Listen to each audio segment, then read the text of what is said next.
How to fix Google Chrome slow or lagging. Hello guys, in today's video I'm going to show you how to fix the lagging problem on your Chrome browser.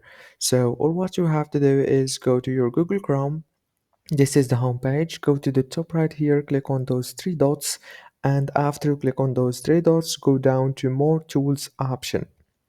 And now go right here to extensions like this, and here as you can see you will find some extensions that are enabled. So all what you have to do is just disable it like this, or you can even remove it if you don't need it. So I'm sure after trying this trick, I'm sure your browser is gonna be more fast, and I hope the problem is solved.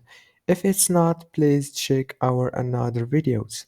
Don't forget to like, subscribe. Thank you so much for watching until the very end.